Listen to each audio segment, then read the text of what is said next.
प्रभात पद 10 चौपाई 1। परमताजी भाव धरो भूर चा मानवी जानवी गुरु लक्ष्य ज्ञान जीलो ज्ञान गंगा तणु प्रसता पारकु आग ओदोद हद भरम भूलो।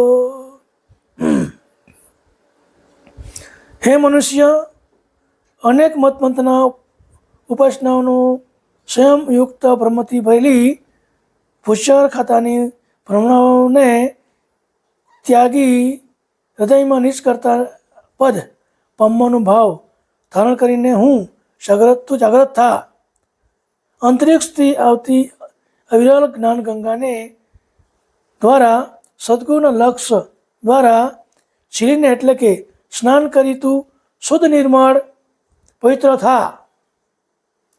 હિંસ પરમગુરુના દિવ્ય જ્ઞાન ગંગાજળનો સ્પર્શ કરતા તારા નિજ સ્વરૂપને યથાર્થ પારખી શકીશ ત્યારે સ્વ સ્વરૂપનો ઉદ્યોત એટલે કે સ્વ અનુભવનો પ્રકાશ થશે।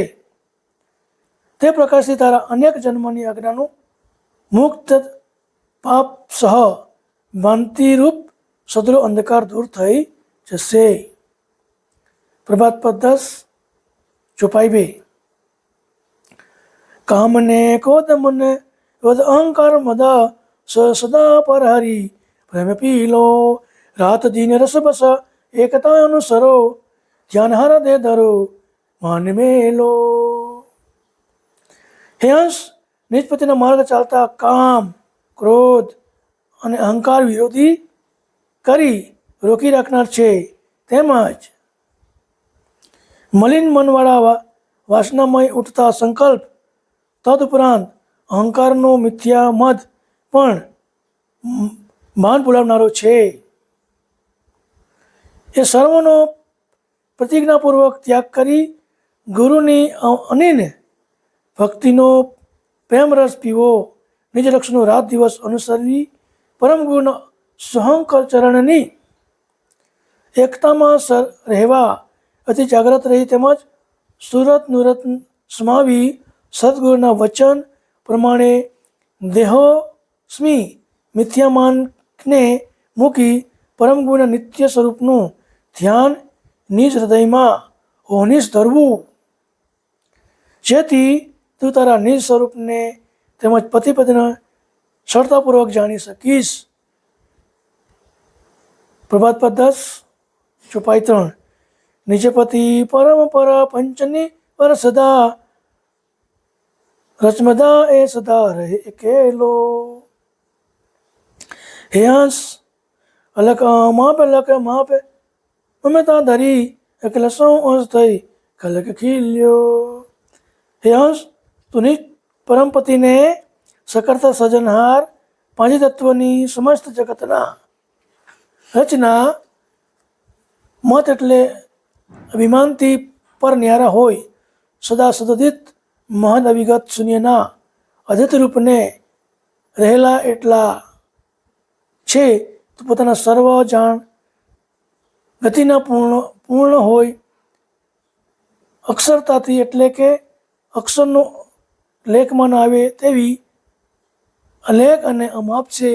જ્યારે સકર્તાપતિને દેત ઉમંગ ઉત્પન્ન થયો ત્યારે અખિલ કહેતા ખીલ્યા વિનાના અદ્વૈત સ્વરૂપે હતા છતાં શુદ્ધ સંકલ્પ કરી પંચવૃત્તિ દ્વારા ખીલીને વૃષ્ટિ સમષ્ટિ આદલય સ્થાવર જંગમ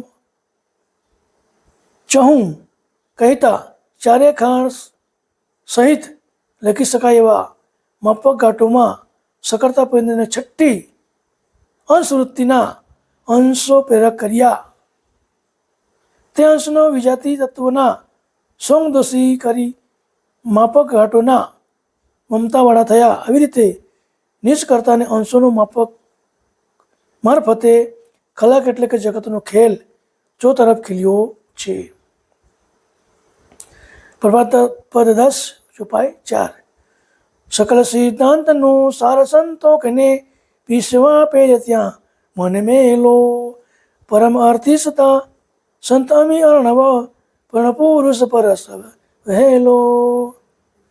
નિજ ધર્મ નિજ ઘરને પામવાની અર્થવાળા યંશ સર્વ સિદ્ધાંતનો સાર જે નિજ ચૈતન લક્ષ્યને છે તે અંતરદશાના સંપૂર્ણ હિમાયતી વ્યાપક ગતિના અલેખ સંતની પાસે રહેલો છે. એ લક્ષ્યનો ઓળખવાની યુક્તિ જાણવાની જિજ્ઞાસાવાળા ઉપાસકે પોતાના મન અલેખ સંતના શરણમાં મૂકી સંતના અધીન થઈ રહેવું, તે સંતના પરમ દયાળુ અમૃતમય સાગરમાં મન હોય, સદા સદિત પરમ પદના અતિ ઉદાર દાતાર છે, જેથી શરણે આવેલાને કૃપા કરી તરત જ પૂર્વેશ્વર સંત પુરુષનો સ્પર્શ કરાવી આપે છે. પ્રભાત પથ 10 ચોપાઈ 5. આપની જ અંશ કરે તારનો અંશ છે, સતગુરુ અર્થ દે તર્થ સહેલો. કહીન કુવેર જંજાલ જનો તું ઢળે જય મળે જાહું તું પૂર્ણ પહેલો. ઉપર દર્શાવ્યા પ્રમાણે અપાર પરમ ગુરુમય સ્વરૂપોનો સંગ કરવાથી ઉગ્ર અનુભવ પ્રગટ થયા છે, જેથી હે અંશ નિષ્પત્તિને જાણી શકે છે. ત્યારે સકર્તા અવિગત લક્ષ દ્વારા અંગે અંગની એકતા અલૌકિક મર્મ સ્પર્શ સદગુરુ કૃપા કરી અંશને સહેલાઈથી તુરત જ બક્ષિસ આપે છે.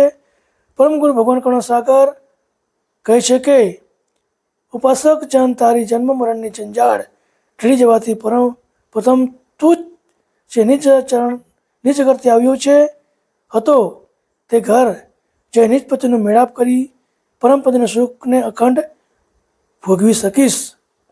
તો આ પ્રમાણે પ્રભાત પદની અંદર આપણને પરમગુરુ જગતમાં ચાલતા ધર્મો, દેવી દેવતાઓ વિશે આપણને ઘણું જ સમજાવે છે. એની પહોંચ શું છે, એની ભક્તિ કરવાથી આપણને શું ફળ મળે છે, એનું આપણને પ્રભાત પદની અંદર પૂરેપૂરી સમજણ આપી છે.